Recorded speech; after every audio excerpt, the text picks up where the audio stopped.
1977 के आम चुनाव में हार के साथ ही पंजाब सूबे में भी इंदिरा गांधी को जबरदस्त हार का सामना करना पड़ा था। पंजाब में प्रकाश सिंह बादल के नेतृत्व वाली अकाली दल की सरकार सत्ता में आई। इस हार से निजात पाने के लिए कांग्रेस ने एक ऐसे शख्स का सहारा लिया जिसने 7 साल के भीतर पंजाब के अलावा पूरे देश में उथल पुथल मचा दी थी। इस उथल पुथल की देन रहा ऑपरेशन ब्लू स्टार, जिसने भारतीय राजनीति की धारा ही बदलकर रख दी थी। नमस्कार दोस्तों, के न्यूज में आपका स्वागत है। मैं हूं प्रबुद्ध चौहान और आप देख रहे हैं खास पेशकश राजकाज में आज बात करेंगे ऑपरेशन ब्लू स्टार की। ऑपरेशन ब्लू स्टार भारत के इतिहास में एक ऐसी घटना है जिसे इंदिरा गांधी की मौत की पटकथा भी कहा जाता है, जिसे कहीं ना कहीं इंदिरा गांधी ने खुद लिखा था। इस घटना के 39 साल पूरे हो गए हैं। 6 जून को जर्नैल सिंह भिंडरावाले की मौत के साथ ही ऑपरेशन ब्लू स्टार का अंत हुआ था। जर्नैल सिंह भिंडरावाले को साल 1977 में सिखों की धर्म प्रचार की प्रमुख शाखा दमदमी टकसाल का जत्थेदार बनाया गया था। उस दौरान पंजाब की राजनीति में भिंडरावाले बड़ा चेहरा हो चला था। अब उसे पंजाब की राजनीति में अकालियों को पछाड़ने के लिए मोहरा बनाया गया और यह काम ज्ञानी जैल सिंह और संजय गांधी ने बखूबी किया था। लेकिन भिंडरावाले मुसीबत बन गए थे।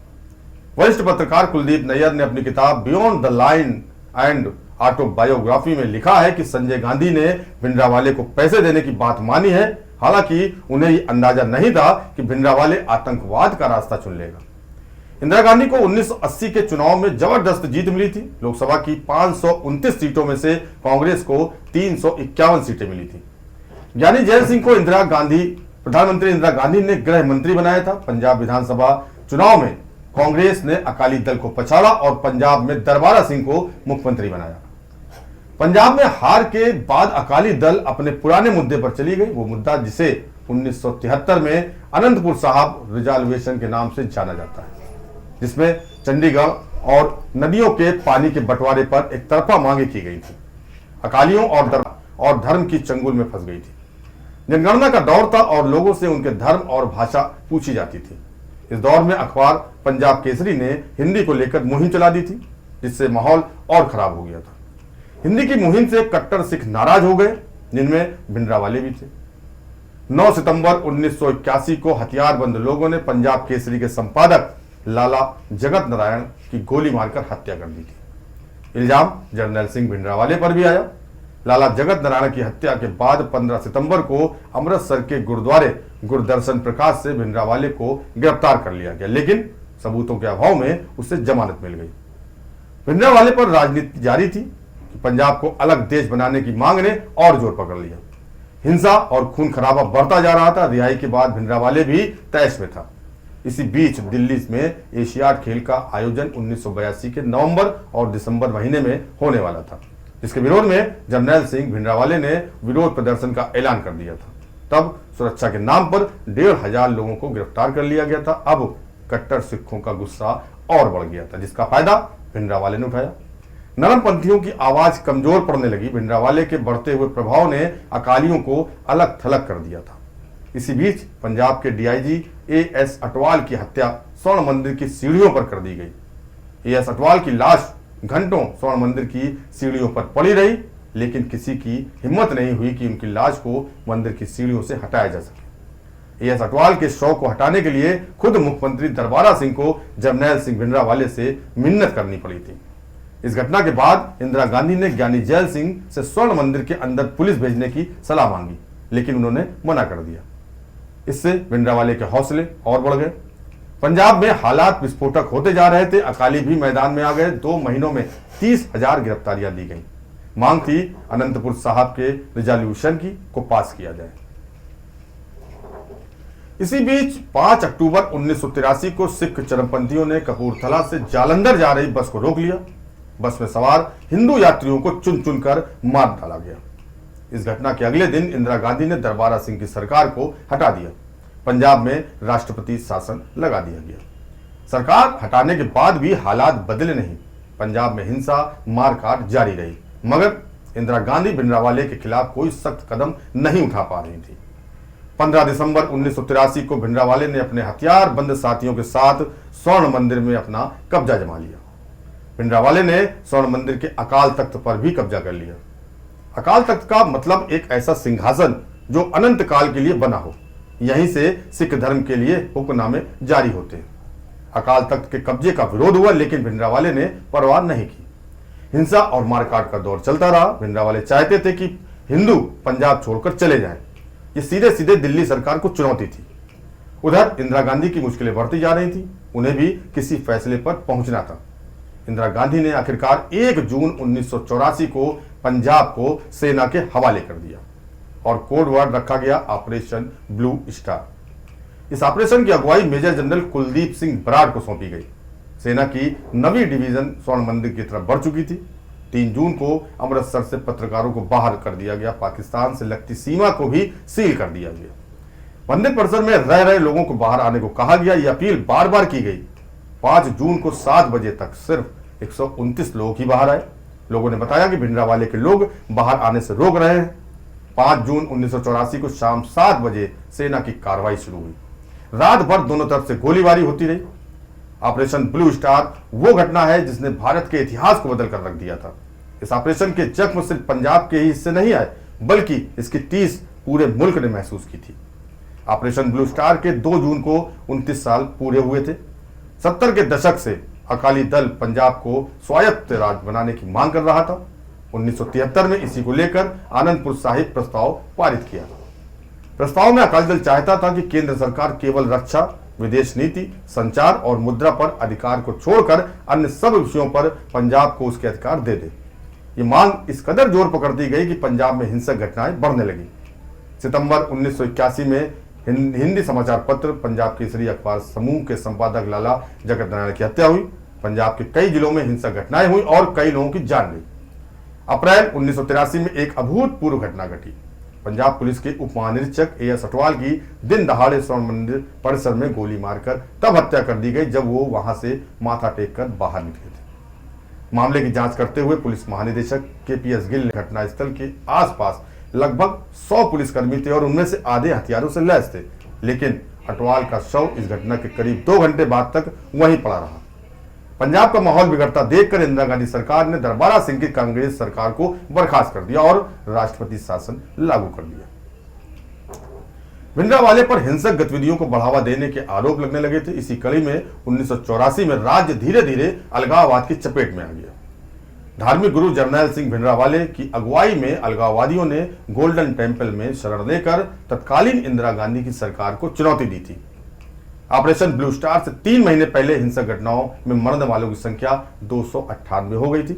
केंद्र सरकार को गोल्डन टेम्पल से अलगाववादियों को बाहर निकालने के लिए 1984 में 1 जून से 6 जून तक सैन्य कार्रवाई करनी पड़ी थी, जिसे ऑपरेशन ब्लू स्टार का नाम दिया गया था। इंदिरा गांधी सरकार ने पंजाब से आने जाने वाली रेलगाड़ियों और बस सेवाओं पर रोक लगा दी थी। फोन कनेक्शन काट दिए गए और विदेशी मीडिया को भी राज्य से बाहर कर दिया गया था। 3 जून तक भारतीय सेना अमृतसर में प्रवेश करके स्वर्ण मंदिर परिसर को घेर चुकी थी। 4 जून को सेना ने गोलीबारी शुरू की, लेकिन चरमपंथियों की ओर से इसका तीखा जवाब मिला। 5 जून को बख्तरबंद गाड़ियों और टैंकों का इस्तेमाल किया गया। इस दौरान भीषण खून खराबा हुआ। अकाल तख्त पूरी तरह तबाह हो गया। स्वर्ण मंदिर पर गोलियां दागी गई और ऐतिहासिक दृष्टि से महत्वपूर्ण पुस्तकालय बुरी तरह जल गया। भारत सरकार के मुताबिक श्वेत पत्र के अनुसार 83 सैनिक शहीद हुए और 249 घायल हुए। इस ऑपरेशन में 493 लोगों की भी मौत हुई थी। वहीं 86 लोग घायल हुए थे, लेकिन इन सब आंकड़ों को लेकर अब तक विवाद चल रहा है। 31 मई 1984 की शाम मेरठ में 9 इन्फेंट्री डिवीजन के कमांडर मेजर जनरल कुलदीप बुलबुल बराड़ अपनी पत्नी के साथ दिल्ली जाने की तैयारी कर रहे थे। अगले दिन उन्हें मनीला के लिए उड़ान भरनी थी, जहां वो छुट्टियां मनाने जा रहे थे। ये तब की बात है जब पंजाब अलगाववाद की आग में झुलस रहा था। गुरुद्वारों में पंजाब को भारत से अलग किए जाने के लिए, यानी एक अलग मुल्क खालिस्तान बनाने की तकरीरें की जा रही थी। ये भी कहा जा रहा था कि इसके लिए भारत के साथ सशस्त्र संघर्ष करने के लिए भी तैयार रहना चाहिए। पंजाब में जारी ये गतिविधियां दिल्ली में बैठे अधिकारियों के लिए चिंता का सबब बनी हुई थी। ऐसे में सत्ता के शीर्ष शिखर से एक ऐतिहासिक फैसला लिया गया। ये फैसला था ऑपरेशन ब्लू स्टार को अंजाम देने का और मेजर जनरल बराड़ को इसकी जिम्मेदारी संभालनी थी। मेजर जनरल कुलदीप बराड़ के पास फोन आया कि अगले दिन 1 तारीख की सुबह उन्हें चंडी मंदिर पहुंचना है एक मीटिंग के लिए। बराड़ और उनके परिवार की पहली तारीख की शाम को ही मनीला निकलना था। टिकटें बुक हो चुकी थी, अपने ट्रेवल्स चेक ले लिए थे और दिल्ली जा रहे थे जहाज पकड़ने के लिए। बराड़ मेरठ से दिल्ली बाई रोड आ गए। वहां से जहाज पकड़कर फौरन चंडीगढ़ और सीधे पश्चिम कमान के मुख्यालय पहुंचे। वहां बराड़ को खबर मिली कि ऑपरेशन ब्लू स्टार कमांड करना है और जल्द से जल्द अमृतसर पहुंचना है क्योंकि हालात बहुत खराब हो गए हैं। भिंडरावाले को कांग्रेसियों ने ही बढ़ावा दिया था। उनको बढ़ावा देने के पीछे मकसद ये था कि अकालियों के सामने सिखों की मांग उठाने वाले किसी ऐसे शख्स को खड़ा किया जाए जो उनको मिलने वाले समर्थन में सेंध लगा सके। भिंडरावाले विवादास्पद मुद्दों पर भड़काऊ भाषण देने लगे और धीरे धीरे उन्होंने केंद्र सरकार को भी निशाना बनाना शुरू कर दिया। साल 1982 में भिंडरावाले चौक गुरुद्वारा छोड़ पहले स्वर्ण मंदिर में गुरु नानक निवास हो, उसके कुछ महीनों बाद अकाल तख्त से अपने विचार व्यक्त करने।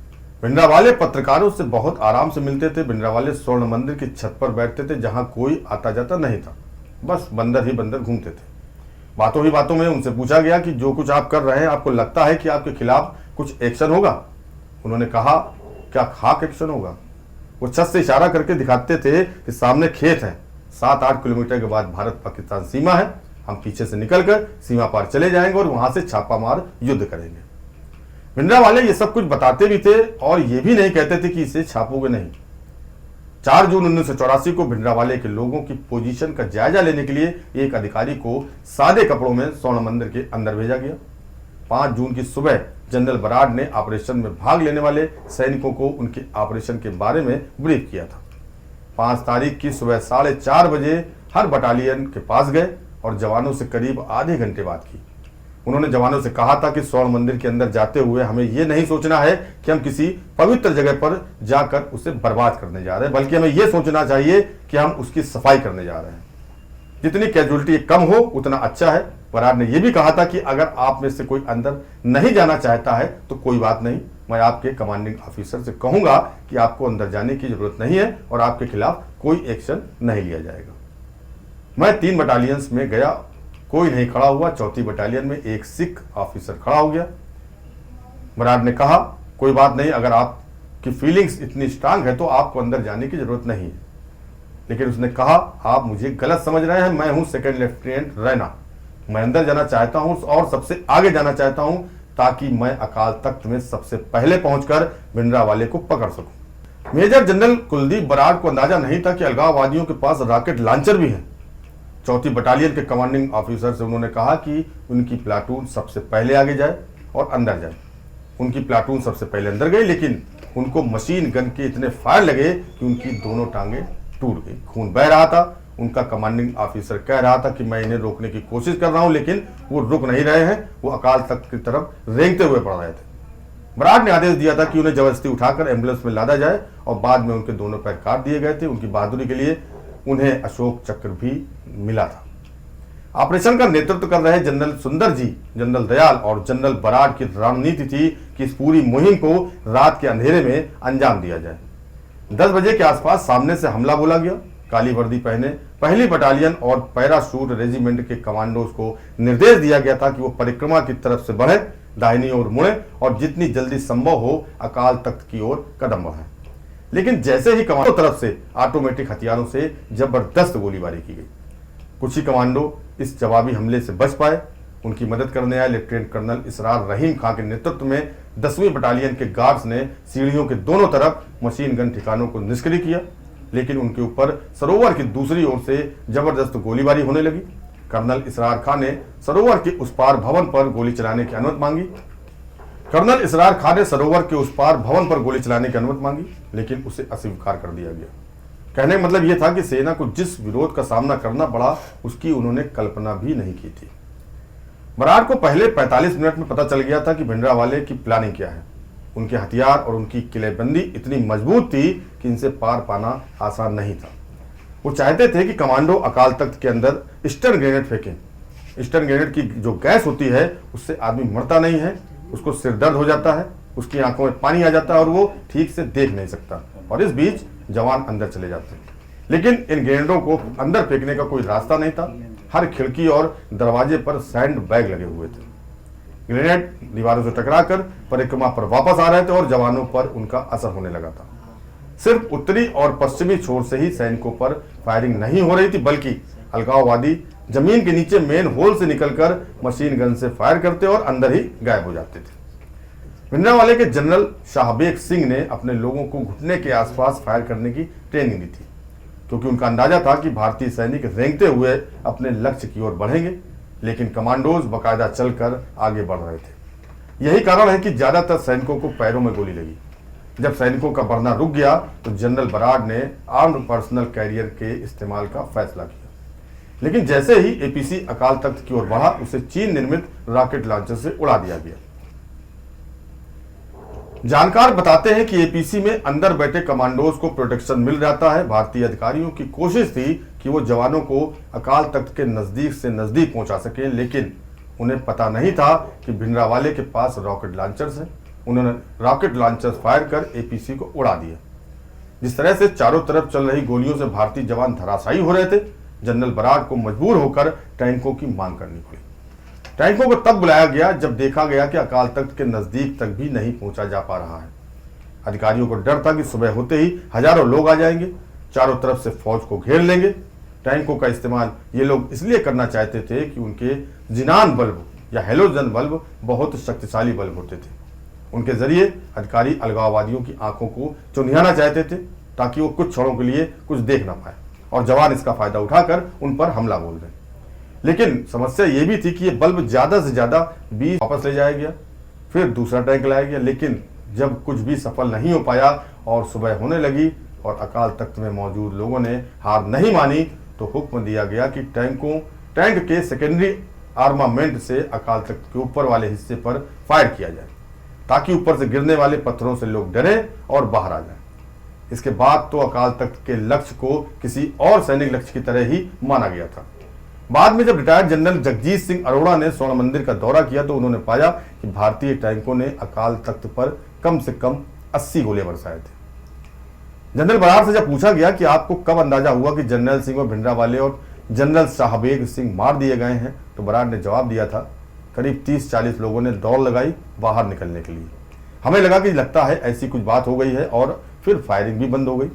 फिर हमने अपने जवानों से कहा कि अंदर जाकर तलाशी लो, तब जाकर उनकी मौत का पता चला। लेकिन अगले दिन कहानियां शुरू हो गई कि वो रात में बचकर पाकिस्तान पहुंच गए। पाकिस्तान टीवी भी अनाउंस कर रहा था कि भिंडरावाले उनके पास हैं और 30 जून को वो उन्हें टीवी पर दिखाएंगे। वो कहते हैं, मेरे पास सूचना और प्रसारण मंत्री HKL भगत और विदेश सचिव रजगोत्रा का फोन आया था कि आप तो बोल रहे हैं कि वो मर चुका है, जबकि पाकिस्तान कह रहा है कि वो जिंदा है। मैंने कहा था भिंडरावाले की पहचान हो गई है, उनका शव उनके परिवार को भी दे दिया गया है और उनके अनुयायियों ने उनके पैर भी छुए हैं। उनकी मौत हो गई है। अब पाकिस्तान जो चाहे वो बोलता रहे उनके बारे में। आपको बता दें कि इस पूरे ऑपरेशन में भारतीय सेना के 83 सैनिक मारे गए थे और 248 अन्य सैनिक घायल हुए थे। इसके अलावा 493 लोगों की मौत की पुष्टि हुई थी।